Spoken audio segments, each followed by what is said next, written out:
Evo ja čim sam došao iz Amerike, kupio sam ja novi pretvarač. Prošle godine mi govorio da je 130, a sad mi ga dao za 125 I što je najgore, što je nepošten čovjek, a on jedini može da mi nabavi ovo. Evo ja imam ovdje jedan razvodnik, na kome se mogu uključiti dvije mašine. Znači ovdje uključujem razvodnik i dobijam sad od oba dvije mašine da mi budu u funkciji. Taj razvodnik mora da se pomjera. Tako da ne bi svaki čas ustajao, ako treba prvo jednom mašinom, onda drugom, recimo kao što je bušilica ili kao što je šlajparica, uključim oba dvije i onda uzmem jednu po jednu, a sedim ovdje na stolici i radim. Ovo je jedna mala mašina samo za bušenje okvira, iako u nju mora da stane 10 borer, a pošto imam ovu na baterije, ja skoro da i ne koristim tu mašinu. To je da samo služi mi kao rezerva. Aj vamo. Jel vamo? To je bilo sve, to je sta, a? Jeste ovo. Tako ovo za mašina nije što, nije. Ovo što ti radio s mašinama nije. Kad si jel? Neće ovo. Radio sa njima. Tako, aj. Okej. Znači, ovdje sam mašinama koša. Hajde. To su te dvije mašine, oba dvije služe za čišćenje okvira. Ovu prvi put probam u životu i ja nisam očekivao da će da ima neke svrhe, a više nema nego što ima. Ostaje još uvijek kao glavna za čišćenje okvira ova.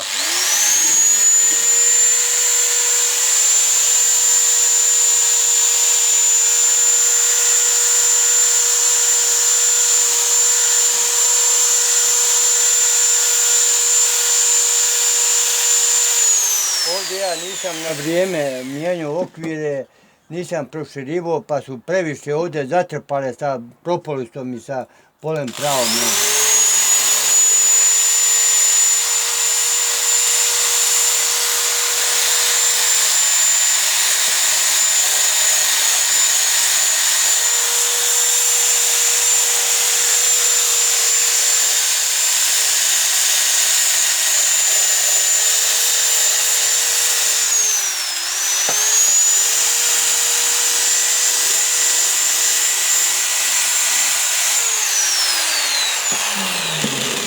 Doduše, prije toga nego što ja uključim, ja imam ovdje jedan glijeto jedno s kojim prvo ugljubo, to sve bacam, ja ne kupim propolis što mi nije siguran. Prvo ovako radim.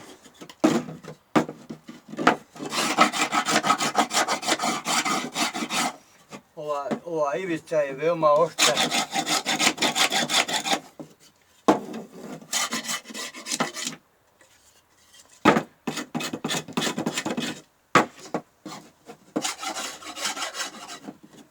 Kad to uradim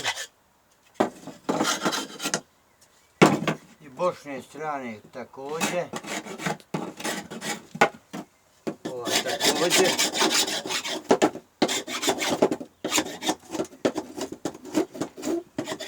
Nisam oščitio žicu, samo sam došao na brzine da probam ovo kako ide. Mislio sam da će ova nova mašina biti neka revolucionarna, ništa nije naročito, ipak ostaje ova stara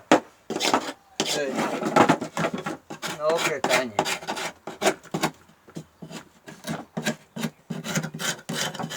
Imam nešto skupljena propolisa, ali kad sam to samo površno dozgo skidao, nisam htio nimalo da zadirem da bi imao i drveta, ima nekoliko kilograma.